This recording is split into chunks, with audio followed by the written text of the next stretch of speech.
what's going on.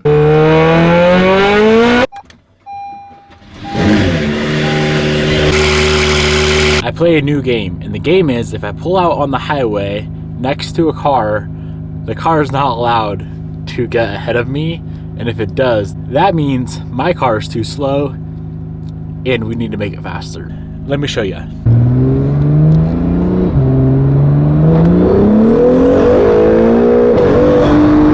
Racing random Priuses and Accords, getting on the highway is always a good way to start off your day.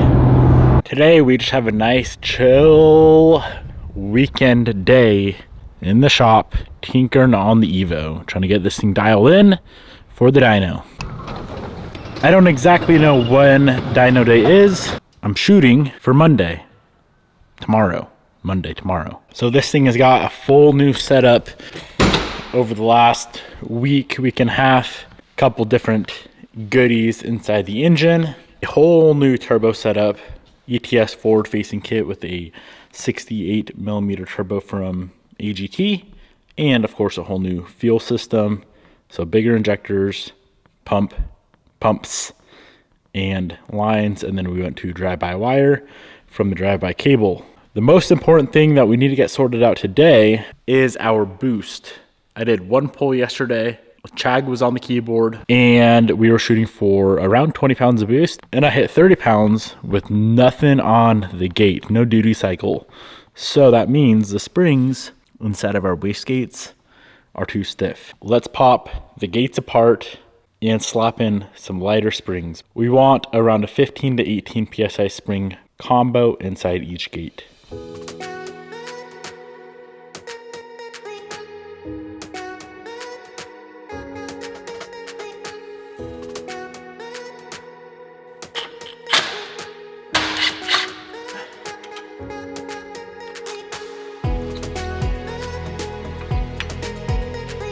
So the spring combo I had in there was all three of these, a big white, big blue, and the green. If you do the math on all these, it's 1.4 bar, which is 20.5 PSI. If we do just these two here, that should be 1.1 bar, which equates to like 15, almost 16 pounds.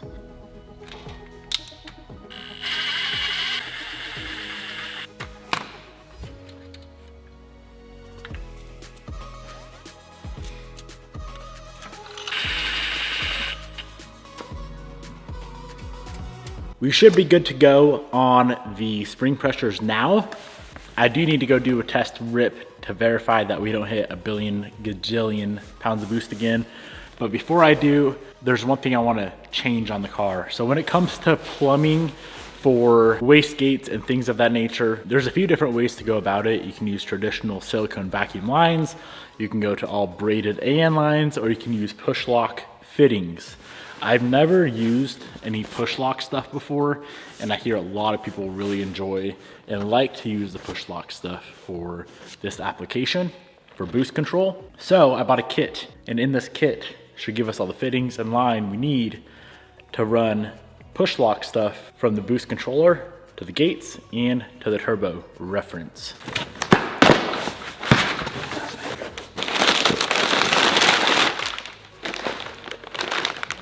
Now this whole kit was like $80, but as you can see, there's way more than enough here to do one car. You could probably do like 3 or 4 cars with this. And boost control is very, very important. If you have a line pop off, you got big problems. So let's go ahead and get this thing fully plumbed up with the push to connect fittings.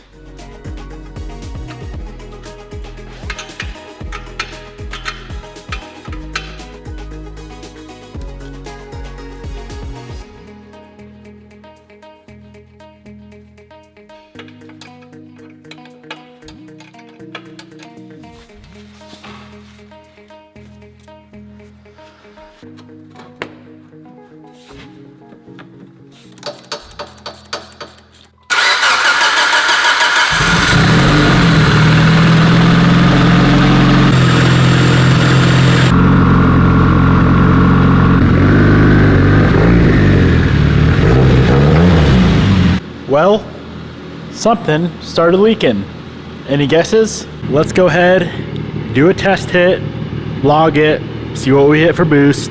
Hopefully we're in the 20-pound region.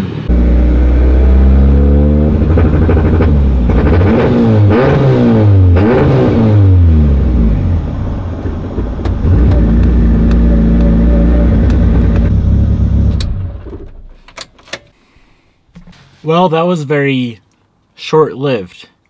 So ever since we went to the standalone on this car, we've always had that weird engine sync issue. Even after going to the Kegley 12-1 crank trigger setup, a whole new crank trigger, cam trigger setup, it's still, for some reason, getting out of sync.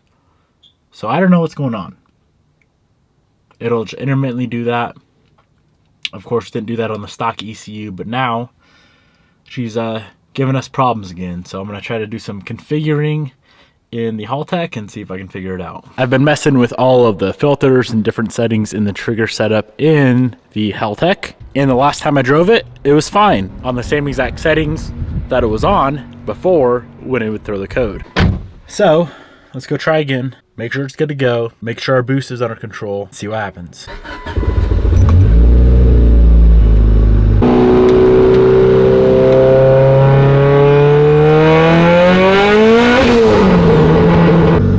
Try number 3.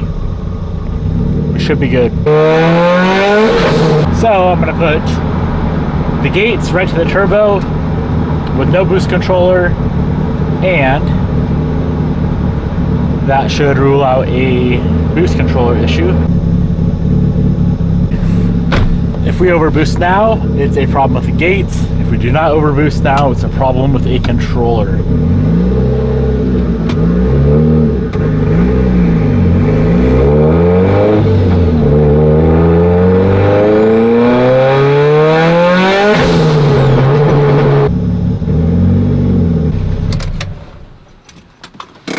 These are the kind of issues that are nice to take care of, not on the dyno. We keep having boost creep issues. So I'm gonna pull both gates all the way off the car, pull them apart. Maybe there's a pinched diaphragm on both gates. I don't really know what's going on here. We'll figure it out one of these days.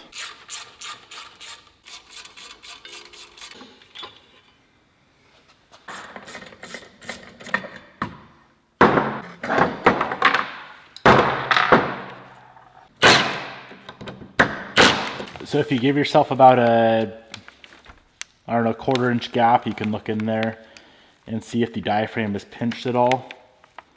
Diaphragm is not pinched on either gate. So it's gotta be a spring pressure issue still, somehow. We're at a 16 or a 15.9 pound spring.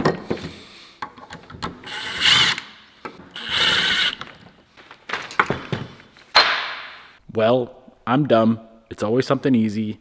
I should not even show you guys, but I'll show you anyway in case you run into this. It's been a minute since I put an external gate on a car. Our problem was the port we're utilizing is this one right here. That one was open and that one was open. So when air goes in, instead of opening the gate, it'd blow right out of these ports, which is where these plugs come into play. Make sure you plug the ports you're not using. Common sense, I forgot.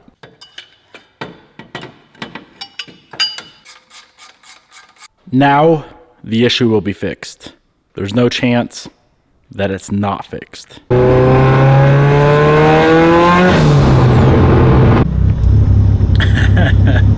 Dude, this thing just wants to build boost. I'm confident the gates are good to go. So what I did was bypass the controller once again. So it should be on gate pressure only, which should be like 20 pounds. Because as you guys just saw, she went to the moon again. So let's try this. How about this? I'll let you guys know when I fix the freaking car. Because as of right now, she's wanting to party.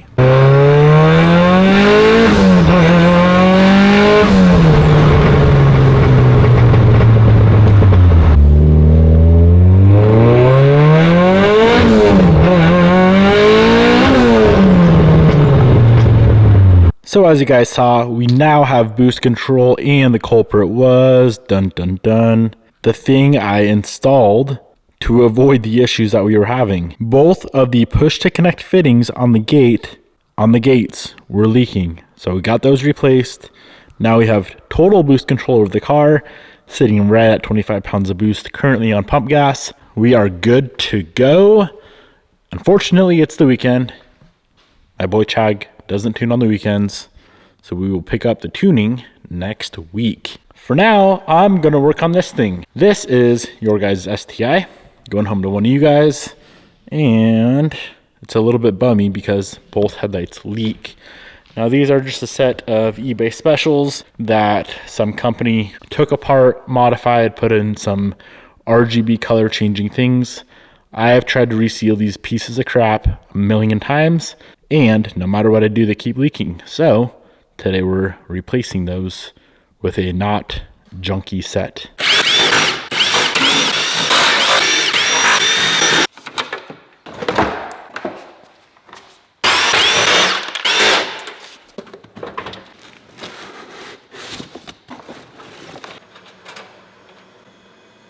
The very same headlights that we ran on Gary are now on the Hyper Blue.